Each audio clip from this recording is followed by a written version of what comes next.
penonton kita, thank you, terima kasih di atas kesudian anda untuk bersama-sama dengan kita untuk segmen ilmiah. Okey, perkongsian ilmu, khususnya bicara fundamental, setiap Rabu bersama dengan Cikgu Yun Sitisi. Kalau minggu lepas cuti, dah sihat cikgu Dah sihat Alhamdulillah. Baik, sebelum kita mulakan, kita terus bersama dengan rakan-rakan yang dah berada di wall kita. Kita ada Hafizi Ibrahim, salam.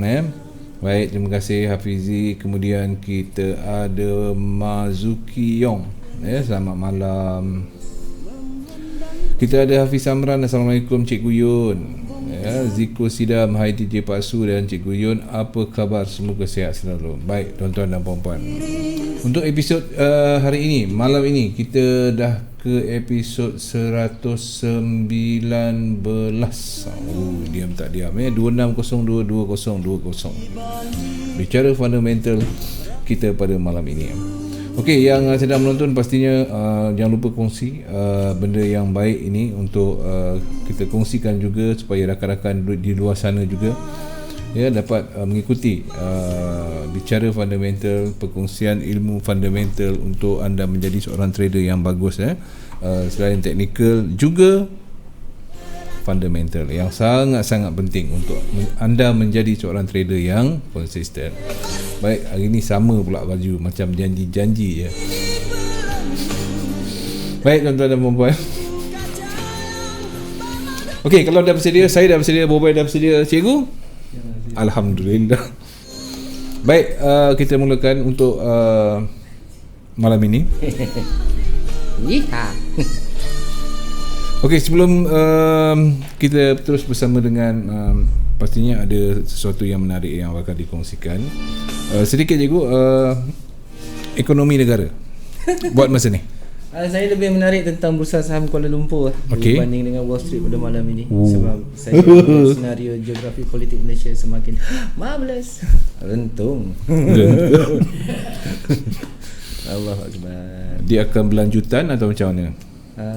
Interim adalah satu bentuk posisi sementara yang sebenarnya dia tak ada cut off limit. Dia boleh beranjak sampai mungkin 10 hari, atau mungkin 3 hari, atau mungkin sebulan, atau mungkin setahun, atau mungkin 2 tahun. Boleh, selama mana dia tidak merasakan bahawa kesesuaian di saat ini tiada muktamad, maka bayangan-bayangan yang sesuai akan diserah kepada Yang di-Pertuan Agong bagi mentadbir. Jadi interim ini adalah suatu posisi yang meletakkan bahawa mewakili keadaan yang di-Pertuan Agong bagi melihat kesesuaian majoriti MPs ataupun majlis parlimen bagi mentadbir negara. Ini uniknya dalam keadaan demokrasi yang dibentuk oleh British ini, yang dah kita amalkan selama lebih daripada 1957 sehingga sekarang. Jadi kalau tanpa ada yang di-Pertuan Agong ataupun YDPA, ini pun masalah pada negara kita. Sangat masalah. Dan ekonomi, khususnya ekonomi. Kenapa saya sentuh yang ini? Sebab dia menjejaskan ekonomi kita. Di investors, macam mana sekalipun jika kita drag terlalu lama, tentunya kerugian-kerugian dari segi bentuk pelaburan dalam negara dan juga luar negara akan terjejas dan terkesan. Inilah geografi politik. Jangan hanya pada US dollar, ringgit Malaysia juga boleh rabak dan koyak. Jadi kita tidak dapat melihat dari sudut yang lebih dalam. Kena ambil perhatian sikit lah. Jangan, bukan kata kita ni nak ambil tahu sangat, tapi kena tahulah sedikit. Baik cikgu, apa yang nak dikongsikan untuk malam ini? Data-data berkala dan juga currency-currency yang menarik untuk didagangkan. Untuk sepanjang minggu ini puratanya kita tidak ada satu bentuk posisi yang sebenarnya agresif. Agresif itu tidak. Saya hanya melihat bahawa peluang-peluang mereka yang mengambil retracement daripada harga kejatuhan besi kuning ataupun emas setelah berlakunya mendadak kenaikan pada 3 hari yang lalu, dan yang kita dapat menyaksikan bermula pada hari Isnin yang lepas kemarin, kita dapat lihat retracement lebih melepasi 400 pips itu sedang berlaku secara berperingkat. Ya pun pada saat ini pun emas masih dalam keadaan yang sedang dipaksa untuk tekanan lebih rendah. Tapi dari sudut makroekonomi, saya memperlihatkan bahawa ia adalah satu peluang untuk mencari harga rendah sedikit sebelum dia akan rebound dengan lebih tinggi. Saya kekal dengan bacaan saya bermula dengan stage yang pertama 1750 seterusnya kepada paras harga 1800 ataupun 1850 sebelum saya meletakkan sasaran selepas berakhir suku tahun pertama sehingga bulan 4 nanti ataupun bulan 3 nanti hujungnya kepada sasaran 2000 yang dijangkakan insya-Allah yang akan menarik perhatian kita semua. Adakah Mas mampu melepasi paras harga 2000 ataupun hanya dalam kategori di situ sahaja? Ini yang dimaksud sebagai the impact of natural disasters, virus ataupun wabak yang suatu masa ataupun kadang-kadangnya kita tak jangka dia sebegini hebat, tetapi dia menjadikan market sesuatu negara itu akan terkesan sedalam-dalamnya rindu. Ya, betul-betul. Baru nampak ya ada contoh China apa semua. Itulah dia. Okey, baik. Muhammad Hafiz Hamzah, sell MYR cikgu. Abang Yun, ni daripada bro Jimmy Arias. Jimmy Arias. Itu. Okey, ni Abang Yun semakin slim lah. Saya dah semakin tembam cik bro Jimmy ni. Nanti kita tengok rock bro part ni berada kapak ni biasa belah tengah rambut ke depan kan bro Jimmy ni. Saya kalau tengok dia saya teringat zaman-zaman masa saya lepak dengan Ajin Ajin Black Rose, rambut kerinting belah tengah. Nak sell MYR boleh, saya tak nafikan sebab indeks kita semakin rendah. Kita bermula dengan kejatuhan melepasi paras 41 poin. Dan hari ini saya diberitakan daripada rakan-rakan saya daripada section brokerage daripada Afin ada menyatakan bahawa kita boleh lakukan lebih rendah lagi paras kita, dan agak nervous juga bila kita sedang berada di bawah 1600 poin sekarang ini. Kita khawatir indeks akan mencecah kepada paras 1400 poin. Jika ini semakin berlarutan, dikhawatiri taklah semestinya terjadi, tapi dikhawatiri kegagalan convince ataupun meyakinkan para pelabur yang sedia ada sekarang ini dan merencanakan rancangan Malaysia ke-12 yang dijangka dan sedang berjalan sekarang ini yang melibatkan trilion ringgit boleh terencat sedikit ataupun perlahan. Amat merugikan sebenarnya, dan ringgit berbanding dolar dijangkakan dan saya melihat akan melepasi paras RM4 selepas ini, dan inilah satu perkara yang cuba untuk dielakkan. Jadi saya berharap pihak kerajaan sendiri, Wa'imah siapa yang berada di atas itu melihat perkara ini satu perkara yang perlu diambil serius. Kena ambil serius. Memang sebab kena ambil serius. Kita dah berjaya melepasi paras RM4 dan adakah kita menginginkan supaya ia lebih rendah kepada paras RM3. So ini satu perkara yang cuba kita elakkan, InsyaAllah. Maafkan saya, bukan lebih RM3, saya silap cakap, dia melepasi paras lebih pada RM4. Untuk semalam dan kemarin kita sedikit rendah berbanding dolar, ringgit tinggi RM4.20. Itulah kadar yang sudah mula untuk merungsingkan dan dijangka mampu kepada paras RM4.50 di antara minggu ini bermula hingga minggu depan jika indeks semakin rendah.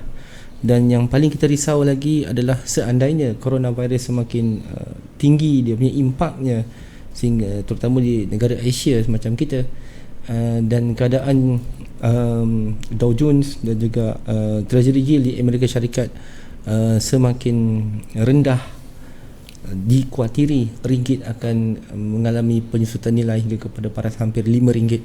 So ini yang akan merugikan kita, merugikan investors, merugikan segala bentuk investment, tak kisah daripada dalam ataupun luar negara. Dan kita lihat bahawa fenomena ini sebenarnya tidak sepatutnya berlaku dikala Malaysia sedang dalam development yang cukup baik. Di setiap negeri mempunyai pulangan-pulangan yang berbilion, tetapi disebabkan kita gagal untuk mengawal geopolitikal ini, merugikan. Dan sebagai seorang traders, saya sendiri nasihatkan diri saya agar melihat faktor ini adalah faktor yang cukup penting, sebab keuntungan yang kita perolehi adalah keuntungan daripada selesanya market itu dalam keadaan yang gaining ataupun membangun. Bukan selesanya kita ini di saat rate berapa? Rate rendah RM3 $1. Bukan macam tu caranya tuan-tuan.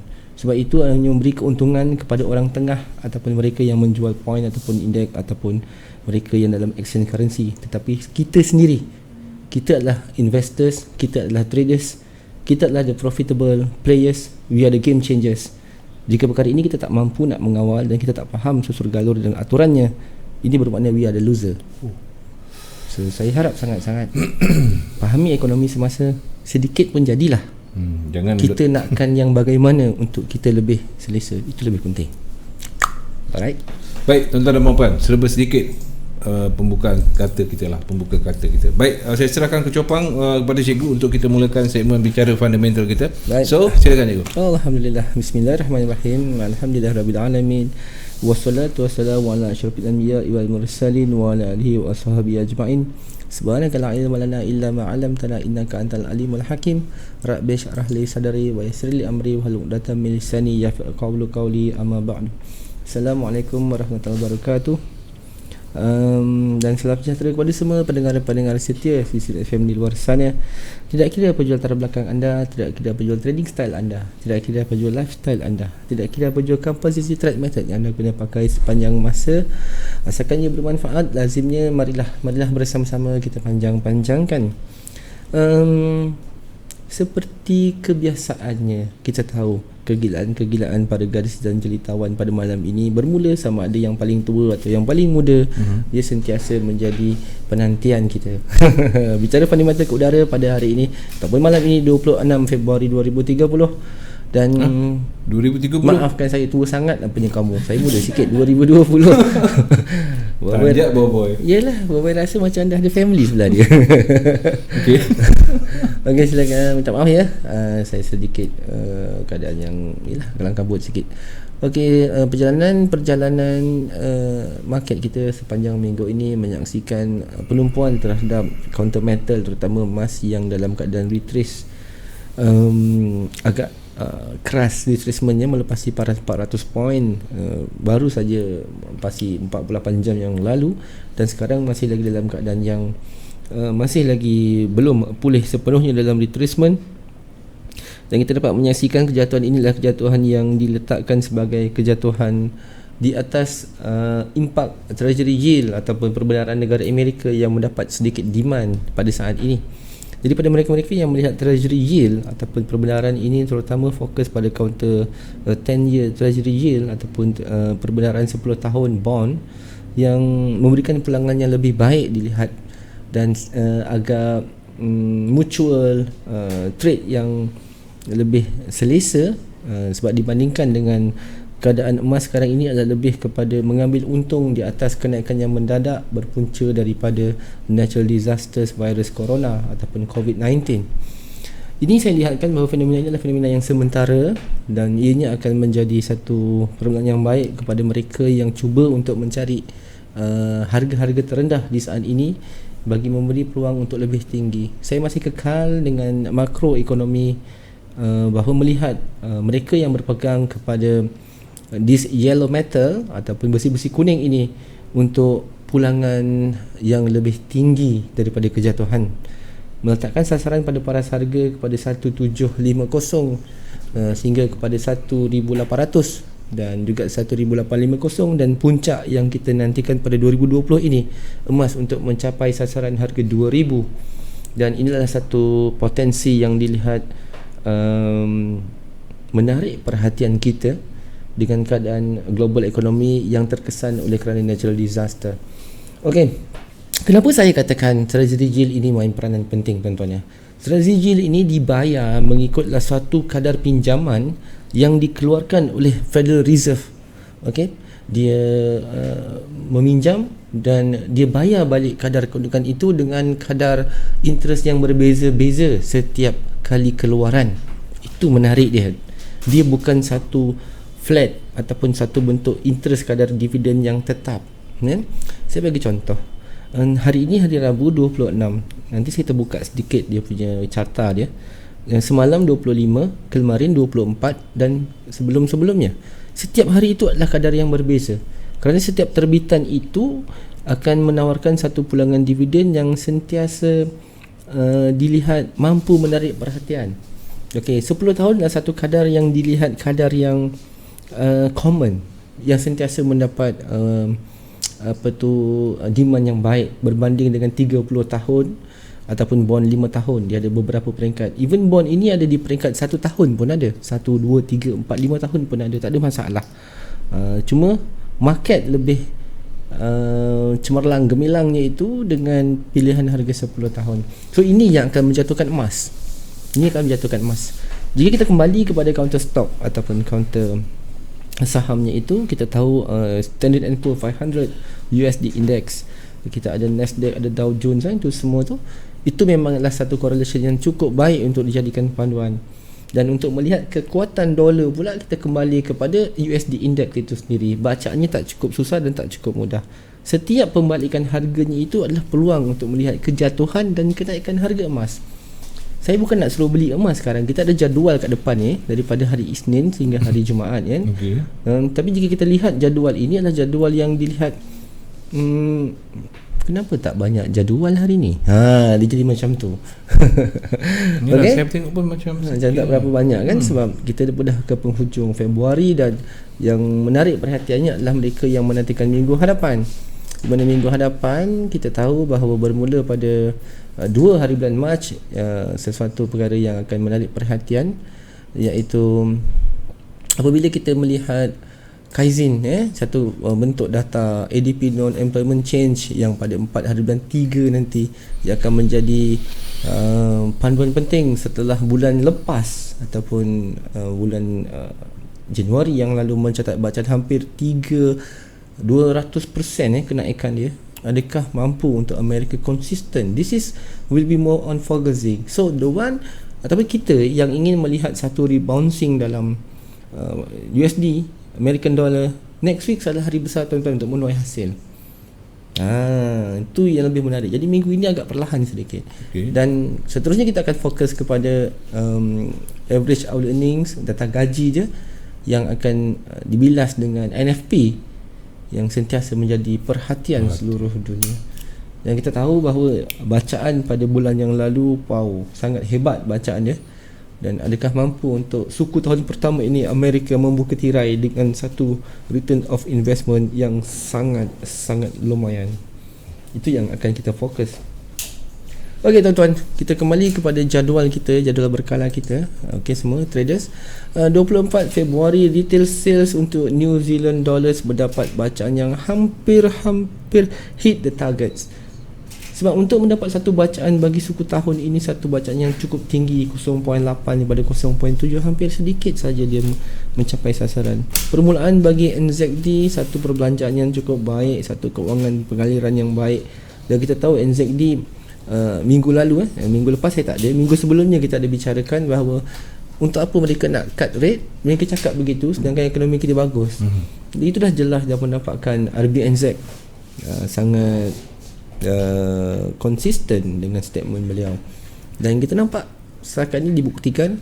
Pada saya untuk 0.7 dan 0.8 dia tidak hit, tetapi dia hampir dengan bacaan yang cukup tinggi. 0.7 sangat tinggi. Ini sangat tinggi. Ini bukan kecil-kecil anak punya tinggi bacaan. Right. And then kita ada German IFO Business Climates. Okay, ini untuk Euro. Bacaannya menarik perhatian saya. Kita tengok Euro rally semenjak daripada Isnin yang lalu. Euro mendapat bidaan, dibeli. Percaya tengok kat counter Euro, betul tak dia dibeli? Betul. Kan? And then kita ada American dollar pada semalam yang jam 11 malam waktu sebeginilah ya. Ada consumer confidence. Alright, consumer confidence ini sedikit menyusut dari bacaan 132 kepada 130. Namun pada saya bacaan ini masih lagi kuat, masih lagi kategori okey sahaja sebab indeks melepasi pada 100 poin. Okey, menyusut sedikit, hanya sedikit saja kesannya. Tapi apakah yang mendorong menjadikan dolar mendapat bidaan? Mendapat bidaan untuk tidak terlalu dalam kejatuhan? Jawapannya adalah demand terhadap pulangan treasury yield.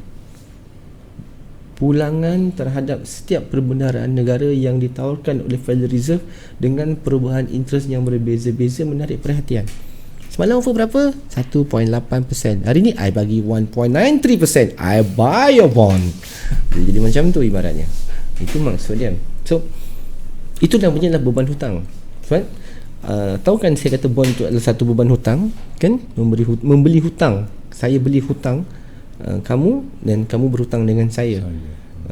Tapi apa cagaran kamu? Saya beri kamu satu bentuk yang dipanggil sebagai bond, satu maturity investment yang bertempoh matang. Kalau kita di peringkat orang kampung ni, Fixed deposit okey. Cukup time to buy, tak cukup time no interest walaupun kurang sehari. Itu jahanamnya tu fixed deposit tu. Angin aku satu badan. Kurang sehari pun diorang tak nak bayar kalau bank. Hantu betul. Dia kata tetap 30 hari mereka bayar. Itu macam mana nak kena faham simpanan tetap. Right? Okay. And then kita ada bukan Mario Draghi, Christine Lagarde baru saja selesai lebih kurang 1 jam yang lalu. ECB Presiden Lagarde speak. Ini dijangka memang memberi kesan kepada euro tentang hal itu, dan kita tahu bahawa Lagarde perlukan satu mekanisme baru ataupun keperluan yang sesuai bagi mereka repairing ataupun memperbaiki situasi kesatuan Eropah dalam ECB. So ini perlukan digesting kepada mereka yang trade, terutamanya euro US dollar. Euro US dollar. Right? Okay, nanti kita tengok macam mana situasinya. Dan esok insya-Allah dijangka pada jam 8 pagi sekali lagi NZD akan mengutarakan data berkala yang berbentuk business confidence. Konsepnya sama macam CB Consumer Confidence di Amerika yang semalam yang terbitkan. Namun esok bacaannya di Forex Factory saya lihat tidak ada bacaan yang khusus untuk bacaan ini sebab ini memerlukan digesting dan memerlukan terbitan report baru kita dapat melihat, ya. Dan kita ada Aussie dollar, satu currency yang pada saya as of it's a fighter currency, satu currency pejuang yang sangat-sangat pada saya hebat. Aussie ni hebat, Cik Siti Rahayu ni hebat. Dia walaupun dia janda tapi dia mempunyai kekuatan tarikan yang cukup menarik. Okay. Private capital expenditure ataupun satu capital ni satu modal, expenditure ni satu pulangan pelaburan bagaimana tu. Sektor private, iaitu sektor non-government, sektor yang bukan daripada sektor kerajaan ataupun syarikat. Bukan bacanya agak tinggi 0.5%. Adakah kadar sektor non-private ini berjaya mencatat peningkatan dalam pelaburan? So Aussie dollar ataupun RBA perlu berkira-kira di sini.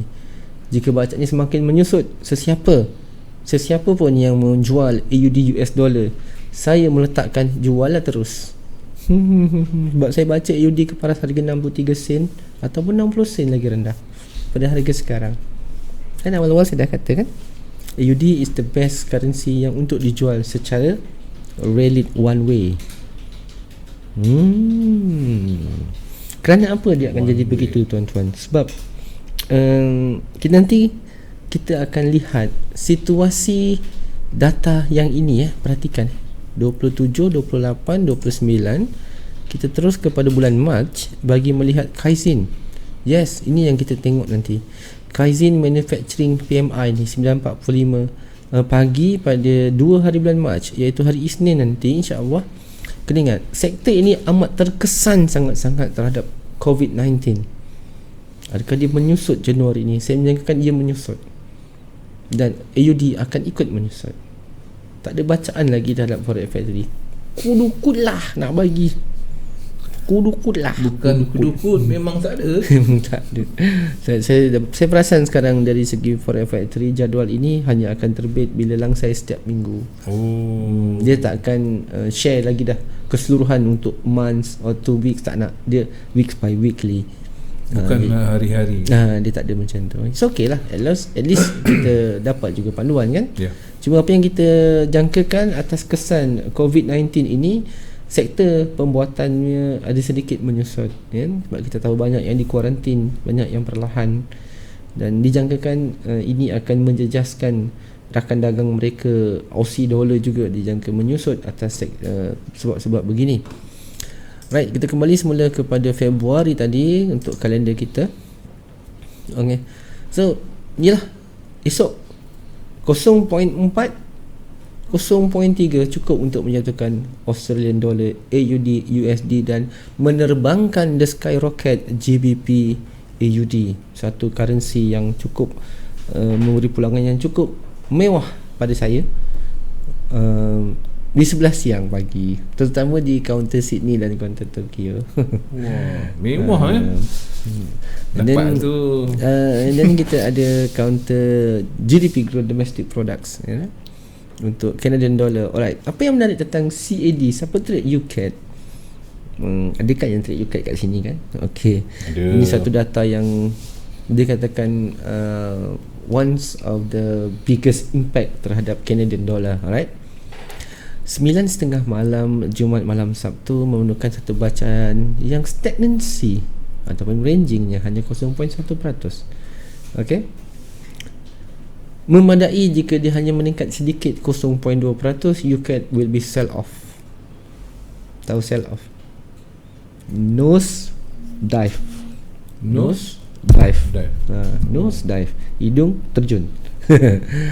Sebab jika dia menyusut 0.0, UCAD skyrocket, bukan Skywalker, tu Star Wars. Skyrocket. Okey tuan-tuan. So jika dilihat 0.1 ini agak tinggi, saya meletakkan bacaan 0.1 adalah bacaan setara. 0.2 baru tinggi kalau saya. 0.2 is the antara result yang tinggi dalam GDP. 0.1 ni setara. 0.0 adalah bacaan atas pagar yang ready to nose dive. Itu nose dive kan? Lawannya adalah skyrocket. Okey. Dan yang terakhir, yang ini tiada dalam kalender. Saya tahu hari Sabtu kita tak trade kan.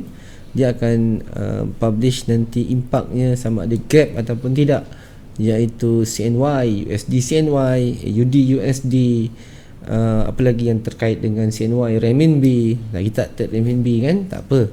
Okey, perlukan bacaan 45.1 sektor purchasing market index ataupun purchase market index, sektor pembuatan.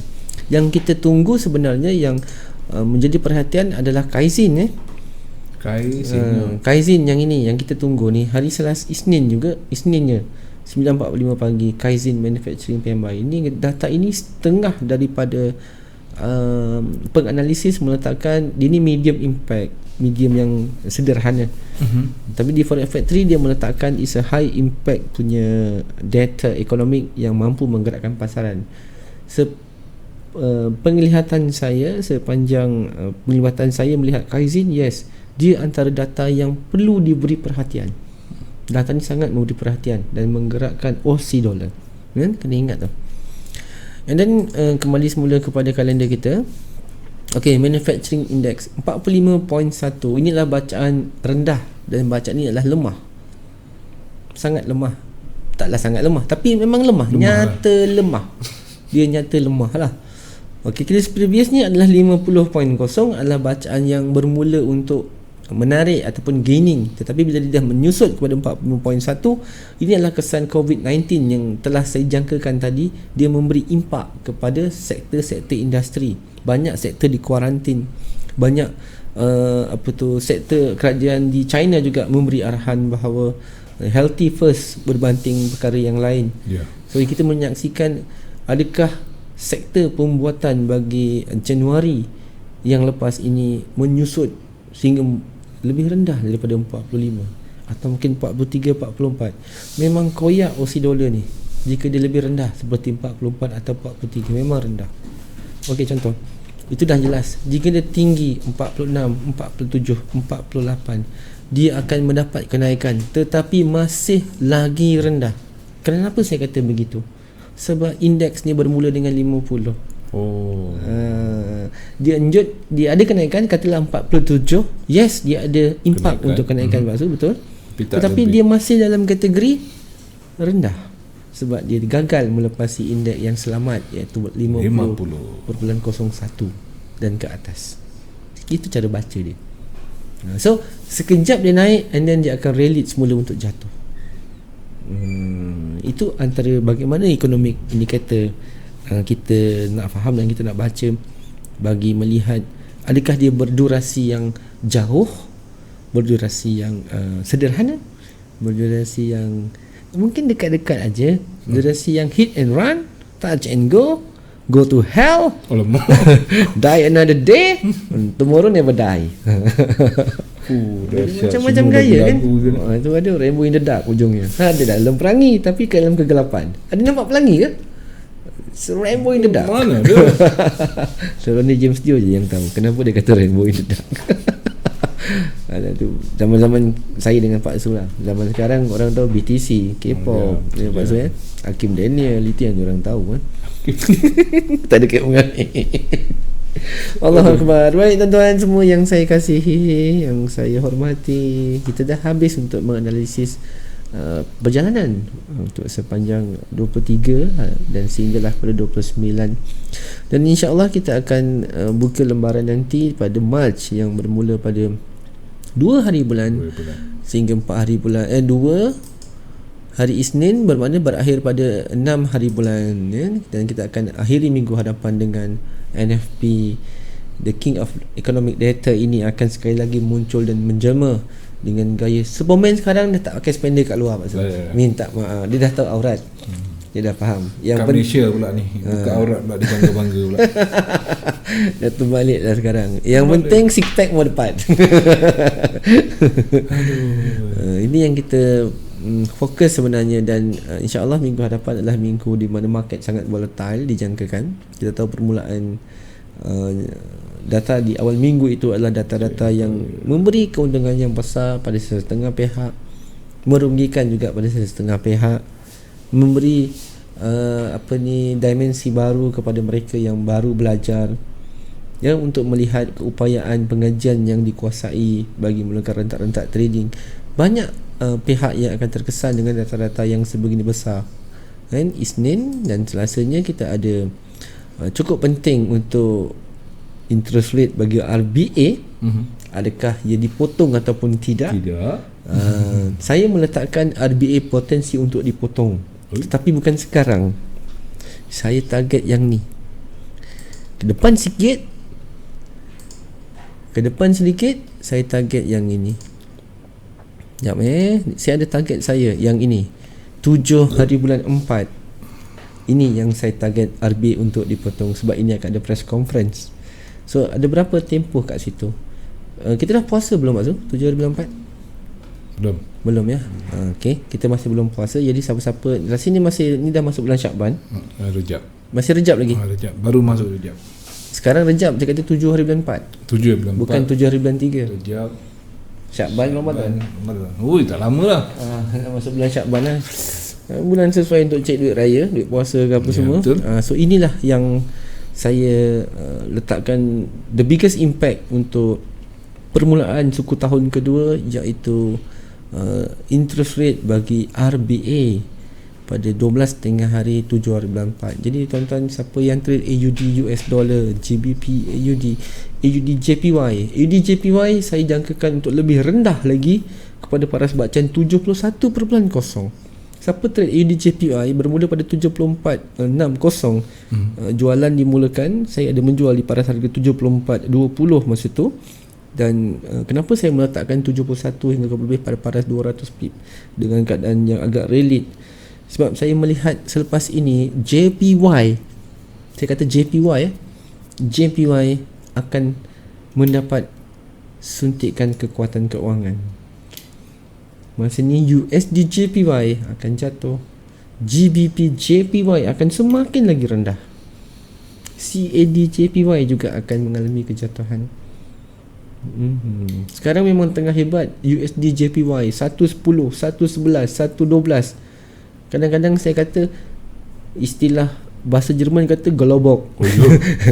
Globok Jerman dah lah ekonomi tak kuat, tiba-tiba dolar boleh terbang, yen jatuh. Kenapa yen jatuh? Sebab Kuroda menyatakan bahawa mereka berkemungkinan akan melonggarkan dasar keuangan. Yen dijual serta-merta. Dan Kuroda ada bagi statement 2 minggu yang lalu, 3 minggu yang lalu, masih BOJ di bulan Februari. Okey, masih di bulan Februari, jika tak silap saya di hari Jumaat dia bagi statement, nanti tak silap saya hari Jumaat untuk JPY ni dia ada bagi statement sebelum ni ke hari Khamis macam tu. Tarikhnya saya lupa, tapi lebih kurang 3 minggu. 19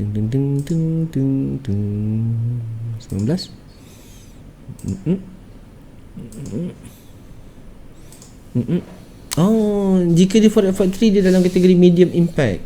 Okey.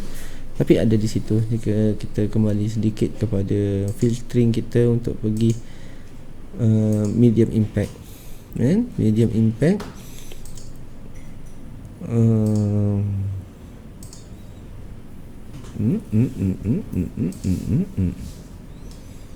CNY Euro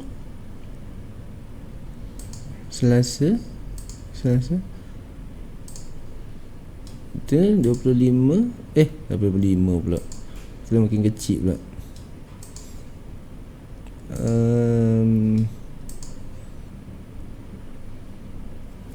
Kita di hujung Januari.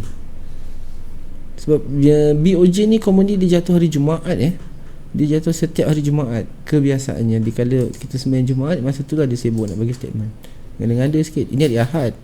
Ni hari Ahad. Okey, polos CNY 24 ni Krodas Peak. Saya 24 bermakna ujung Januari masa awal. Ini yang menjatuhkan JPY dan berkemungkinan melonggarkan monetary policy itu belum dilaksanakan sebab beliau melihat impak kepada COVID-19 yang telah menyerang Jepun dah ada kes. Jadi sebagai langkah berjaga-jaga bagi memelihara JPY daripada terus kena gasak, kena lenyek, jadi dia ada menyatakan untuk pelonggaran, dipanggil sebagai monetary easing. Jika ini dilaksanakan oleh BOJ, memang JPY will be sell off and then will rebound semula lebih tinggi daripada kadar bacaan yang selepas dia jatuh. Kerana setiap kejatuhannya itu akan menarik pilihan kita as an investors. Kenapa saya kata macam tu? Untuk memiliki treasury yield dan juga stock market. Nissan, Toyota, Toshiba, Mitsubishi, Daihatsu, apa lagi dia nama Jepun, Sony, segala-galanya akan mendapat bid yang cukup lumayan sebab mereka akan menawarkan harga rendah dalam setiap pemilikan investment dan selepas itu mereka akan terbit dengan satu kadar pulangan yang melampau-lampau. Faham maksud saya kan? Melampau-lampau. Saya bagi contoh. Satu terbitan awam Tut X, company A. Kerjanya apa?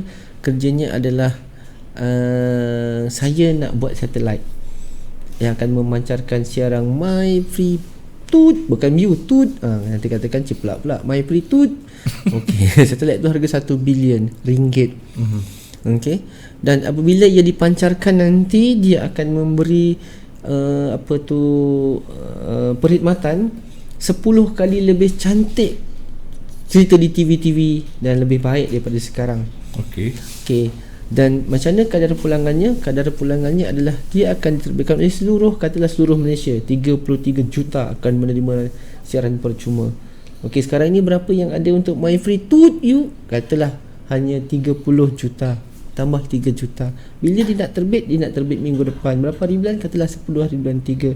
Berapa kadar modal dalam segi terbitan ataupun modal untuk buat satelit itu? 1 bilion. So apa dia buat? Company XX Tut offer dekat Bursa Saham Kuala Lumpur dengan terbitan 1 bilion bermula dengan kadar katalah RM2 satu unit. Ini bermakna 2,000 untuk pulangan satu lot.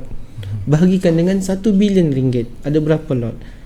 Dan dia offer tawaran itu dalam tempoh 24 jam dalam bentuk terbitan awam. Dia offer pada kita. Terbitkan dekat surat khabar, terbitkan dekat Security House KN Kenanga, Sakura Holding dan segala-galanya. Offer. So reminder datang cari pelanggan jumpa macam kita. Offer, encik ada satu saham satelit XX Tut, offer RM2, 2,000. Berapa beli? Unlimited. Okey, bagi saya 10, maknanya RM20,000. Bila dia terbit 10 hari bulan 3. Berapa kadar pulangannya? 3 juta viewers daripada 30 juta rakyat Malaysia yang terima. Betul tak? Nampak tak saya cakap tadi? Bezanya adalah 3 juta. So 3 juta inilah profit dia. Faham tuan-tuan? Sekarang tuan-tuan modal tadi kata 2,000 satu lot. Maknanya nak beli 10, RM20,000.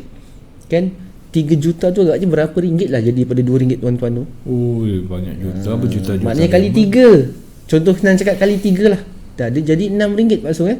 RM6 tu untung, cabar modal RM2 jadi RM8. Ini bermakna 2 tadi 2,000 kali nak beli 10 20,000, naik 3 kali ganda jadi berapa? 60,000. Kan? Itulah sebabnya saya kata strategy yield stock market memberi pulangan banyak kali untung daripada trade forex.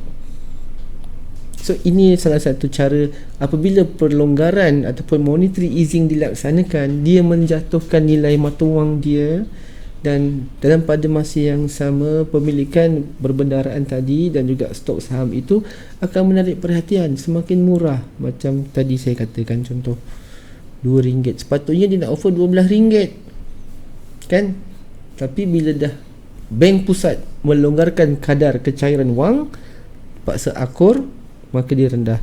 So dia offer dengan satu jumlah yang lebih besar daripada sasaran. Pulangannya adalah 3 juta view. Tadi kita punya contoh 33 juta, hanya sekarang ada 30. Dan bila dipancarkan 33 juta penduduk akan dapat mungkin 10 kali lebih baik dia punya kualiti perkhidmatan. That's how they make money. Itu sebab tak handsome tak apa. Nak kat janji kaya kan. Aduh, macam pernah dengar. Itulah. Bau-bau ni je. Itu je tadi. Itu satu cara lah. Satu cara.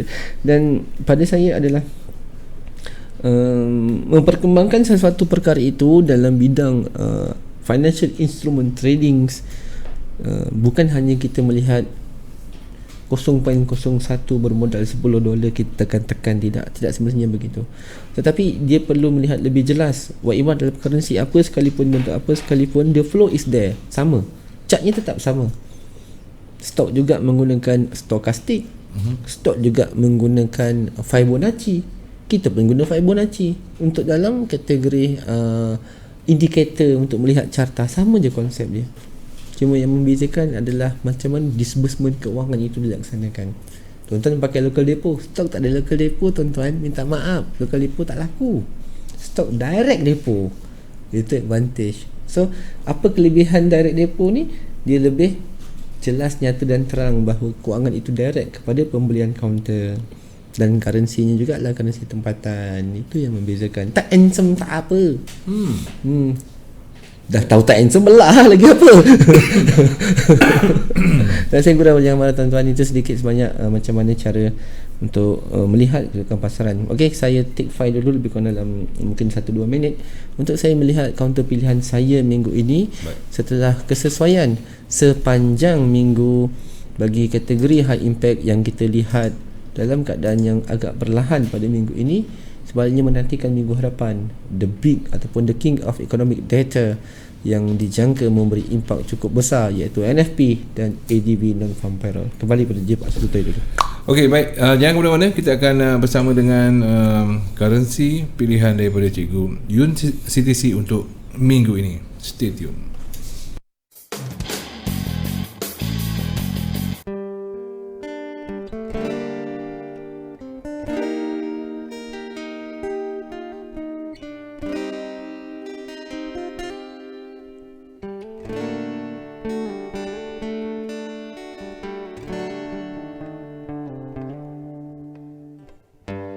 Hilang-hilang segala derita, hilang-hilangnya cintaku padamu.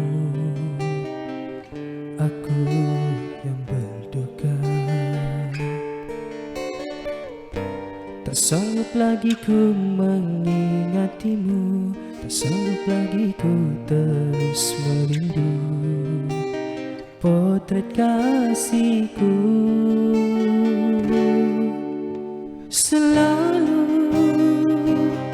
Selalu ku dibiarkan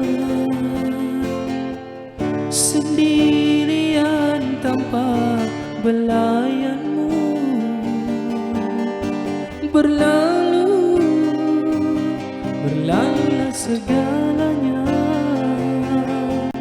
Jangan pernah engkau biarkan aku selendang yang kau beri.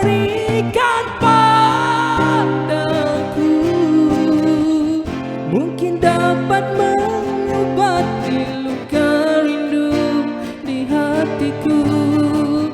Kau berubah di saat ku tak rela. Simpan saja kenangan itu, biar ku lupakan semuanya.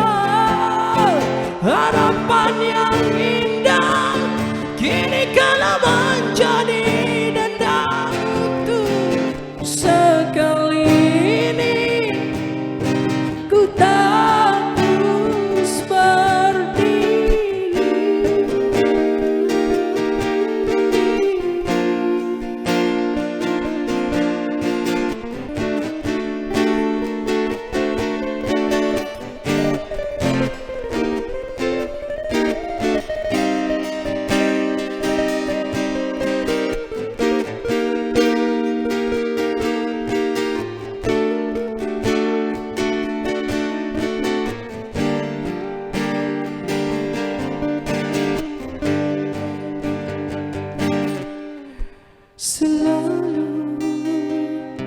Selalu ku dibiarkan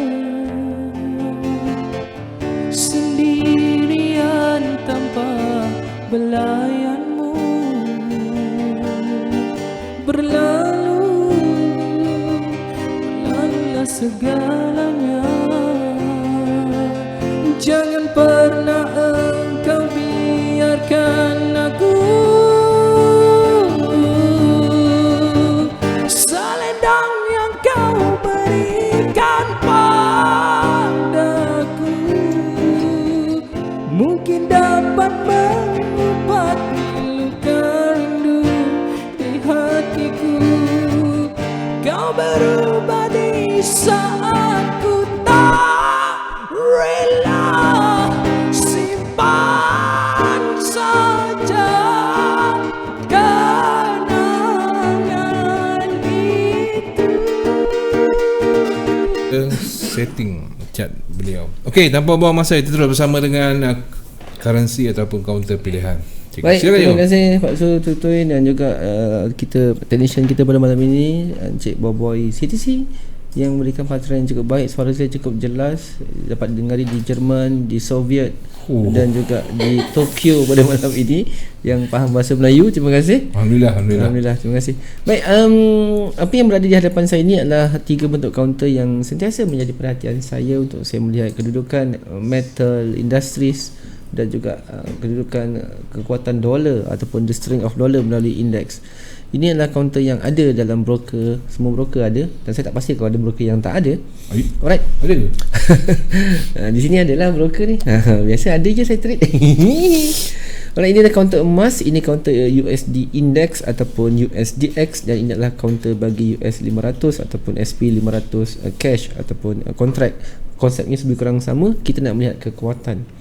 Okey, untuk kategori intraday bagi sekarang yang sedang berjalan ataupun berlangsung, kita lihat bahawa kedudukan emas yang berjaya mencatat satu retracement bermula pada Isnin yang lalu. Jika kita letakkan di dalam bentuk ini, okey, emas sekarang ini,